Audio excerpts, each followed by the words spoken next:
대제사장이 예수에게 그의 제자들과 그의 교훈에 대하여 물으니 예수께서 대답하시되 내가 드러내놓고 세상에 말하였노라. 모든 유대인들이 모이는 회당과 성전에서 항상 가르쳤고 은밀하게는 아무것도 말하지 아니하였거늘 어찌하여 내게 묻느냐. 내가 무슨 말을 하였는지 들은 자들에게 물어보라. 그들이 내가 하던 말을 아느니라. 이 말씀을 하심에 곁에 섰던 아랫사람 하나가 손으로 예수를 쳐 이르되 내가 대제사장에게 이같이 대답하느냐 하니 예수께서 대답하시되 내가 말을 잘못하였으면 그 잘못한 것을 증언하라. 바른 말을 하였으면 내가 어찌하여 나를 치느냐 하시더라. 아멘. 샬롬. 사랑하는 성도 여러분, 오늘도 주님과 동행하는 행복한 하루 보내시기를 바랍니다.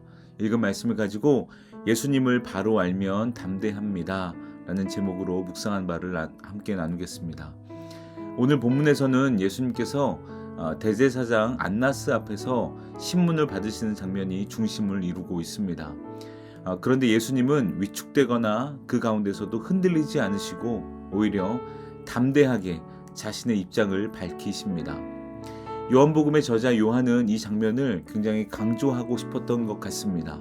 그래서 예수님의 신문 과정을 베드로가 예수님을 부인하는 사건과 교차하여서 배치하였습니다. 그러니까 베드로의 부인 장면이 나오고 그리고 예수님의 신문 그리고 또 베드로의 부인 이렇게 이야기가 나옵니다. 이를 통해 극명한 대비가 일어나죠. 예수님은 고난 앞에서도 진리를 굳게 붙드시는 반면 베드로는 두려움 속에서 스승을 부인합니다. 이 본문은 어떻게 이런 상황 속에서 예수님은 담대할 수 있었고 왜 베드로는 이런 상황 속에서 예수님을 부인할 수밖에 없었는지를 생각해 보게 합니다. 베드로가 예수님을 부인하는 내용을 간단히 요약하면 베드로와 또 다른 제자는 그 잡히신 예수님을 따라서 대제사장의 집으로 향합니다. 그 과정에서 문을 지키던 여종이 베드로를 향해 묻죠. 당신도 저 사람의 제자가 아닙니까? 그러나 베드로는 이를 부인합니다. 잠시 후 베드로는 뜰로 나와서 불을 쬐입니다. 그곳에 모여있던 사람들이 다시금 묻죠. 당신도 예수의 제자가 아닙니까? 그러나 그는 또다시 강하게 부인합니다. 마지막으로 대제사장의 종이 베드로를 주시하며 말합니다. 당신을 전에 보았던 것 같습니다. 겟세마네에서 당신을 보았습니다. 예수와 당신이 함께 있지 않았습니까? 라고 묻자 이번에도 베드로는 부인하고 맙니다. 그 순간 닭이 울며 예수님께서 3번 부인하리라 하신 그 예언이 현실이 되고 맙니다. 예수님의 예언은 말씀대로 성취되었지만 안타깝게도 수제자라고 불리던 베드로는 당신의 스승을 3번이나 부인하게 되었습니다. 베드로가 예수님을 부인한 이유를 생각해 보았습니다. 먼저 로마 군사들과 유대 지도자들이 당시 예수님을 죽이려 했기 때문에 그런 분위기가 많이 있었기 때문에 혹시 자신도 함께 붙잡혀갈까 두려웠을 가능성이 있습니다. 이는 충분히 타당한 해석이죠. 또 어떤 사람들은 베드로가 겟세마네 동산에서 열심히 기도하지 않았기 때문이라고도 말합니다. 그러나 더 설득력 있는 이유는 바로 베드로가 예수님을 올바로 알지 못했기 때문입니다.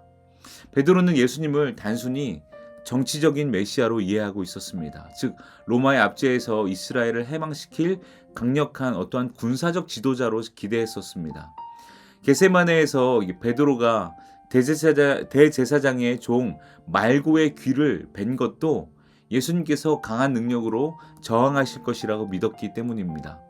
그래서 이번에 예수님께서 체포되실 때도 베드로는 강한 힘으로 예수님이 대항하고 항거할 것이라고 기대했을 것입니다. 그러나 현실은 그의 기대와는 전혀 달랐습니다. 예수님께서는 어떤 저항도 하지 않으시고 오히려 고난을 묵묵히 받아들이셨습니다. 그 순간 베드로가 생각했던 어떤 강한 메시아의 모습은 산산이 부서졌습니다. 예수님이 체포되신 후 그는 극도의 혼란과 두려움 속에서 예수님을 부인하게 된 것입니다. 결국 베드로의 부인은 단순한 어떠한 공포와 두려움 때문이 아니라 예수님이 어떤 메시아인지 제대로 알지 못했기 때문이라고 할 수 있습니다. 아마 예수님을 온 인류의 구원자이신 메시아로 믿었다면 자신이 가이사랴 빌립보에서 고백했듯이 예수님을 온 만물의 주인이신 하나님 그분으로 온전히 믿었다면 예수님을 길이요 진리요 생명을 주관하시는 생명의 주인으로 정말로 확신하고 믿었다면 베드로는 어떠한 두려움에도 극복하고 담대하게 예수님을 인정했을 것입니다. 반대로 예수님의 모습을 보면요, 예수님은 대제사장이 너의 교훈에 대해서 말해봐라 라고 이야기 신문하자 20절에 나는 드러내놓고 세상에 다 말하였다. 나는 모든 유대인이 모이는 회당과 성전에서 항상 가르쳤고 은밀하게 이른 것이 없노라. 또 21절에는요, 사람들에게 물어봐라 라며 예수님 자신이 가르친 그 하나님 나라 복음을 모두가 있는 곳에서 공개적으로 이야기했음을 말합니다. 이렇게 말한 것은 당시 많은 종교 지도자들은 은밀하게 가르치고 자신들의 어떤 진리를 자신들만 알도록 해석하고 공개하지 않는 떳떳하지 못한 모습이 있었지만, 반면에 예수님은 당신의 이야기는 떳떳한 이야기이며 모두에게 들려 모두가 들어 모두를 살리는 진리요 정말로 복음이라는 것을 당당하게 이야기하고 있는 것입니다.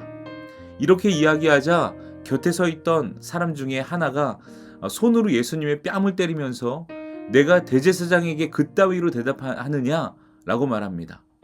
뺨을 맞으신 예수님은 23절에 내가 말을 잘못하였으면 그 잘못한 것을 증언하라. 바른 말을 하였으면 내가 어찌하여 나를 치느냐 라고 우선은 폭력을 폭력으로 대응하지 않으셨고 나는 여전히 바르고 떳떳한 이야기를 하고 있다고 말씀하고 있습니다. 예수님이 말씀하시는 내용도 내용이지만 자신의 생명을 쥐락펴락할 수 있는 권력자들 앞에서 예수님은 조금도 두려워하지 않으시고 오히려 더욱 당당하고 힘있는 모습으로 맞서는 그런 예수님의 모습이 참 인상적입니다. 앞서 자신의 신변을 어떻게든 보호하려는 베드로의 모습과는 큰 대조를 이루고 있습니다. 예수님은 어떻게 이렇게 담대할 수가 있었을까요? 바로 예수님은 자신이 누구인지 분명히 알고 계셨기 때문입니다. 예수님은 자신의 권위가 자신 스스로 나오는 것보다는 하나님께로부터 온 것임을 알고 계셨으며 하나님께서 자신을 온 인류를 구원한 메시아로 이 땅에 보내셨다는 사실을 확신하고 계셨습니다. 그렇기 때문에 어떤 상황 속에서도 두려워하지 않고 담대할 수 있었습니다. 하나님께서 보내신 존재라는 확신이 예수님께 담대함을 주었습니다. 요한복음을 시작하면서부터 예수님은 스스로 계속해서 자기를 소개하실 때요, 아버지께서 나를 보내셨고 나는 내 아버지의 이름으로 이 땅에 왔다 라고 자신의 정체성을 하나님으로부터 온 자라는 것을 계속 이야기하셨습니다. 그렇습니다. 베드로가 두려워할 수밖에 없었던 이유는 그가 예수님을 단순한 힘의 메시아, 어떠한 정치적인 메시아 정도로만 알고 있었기 때문입니다. 반면 예수님이 담대할 수밖에 없었던 이유는 자신이 하나님께로부터 보냄을 받은 온 인류의 구원자라는 사실을 분명히 알고 계셨기 때문입니다. 중요한 것은 바로 하나님께서 보내셨다는 사실이죠. 사실 이후에 이제 이 사건 이후 예수께서 부활하신 다음에 베드로는 더 이상 사람들을 두려워하지 않게 되었습니다. 유대 지도자들 앞에서도 담대하게 예수님을 전했습니다. 그는 사도행전 5장 29절에서 사람보다 하나님께 순종하는 것이 마땅하다 라고까지 선언합니다. 베드로가 이렇게 담대하게 변할 수 있었던 이유는 바로 부활하신 예수님이 참으로 하나님이심을 그제서야 깨달았기 때문입니다. 여러분, 우리도 때때로 베드로처럼 예수님을 부인하고 싶어질 때가 있습니다. 예수님을 부인해야 더 편하고 세상적으로 이득을 얻을 것 같은 순간이 찾아오기도 합니다. 그러나 그럴 때마다 예수님이 누구신지를 기억하시기 바랍니다. 예수님은 길이요 진리요 생명이십니다. 우리를 대신해 죄값을 치르기 위해 십자가에 달리셨으며 우리를 만드시고 우리를 사랑하시는 창조주 하나님께서 우리를 위해서 보내신 메시아입니다.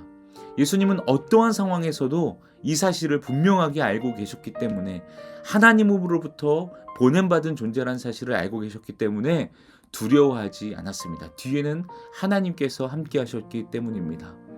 여러분, 만약 우리가 이런 은혜를 알면서도 눈앞의 두려움과 이득이 더 크게 느껴져 예수님을 부인하고 싶어질 때가 있다면 한 가지를 더 기억하시기 바랍니다. 그 예수님께서 지금도 나를 통해 이 상하고 깨어진 세상을 회복하고 계신다는 사실을 여러분 기억하시기를 바랍니다.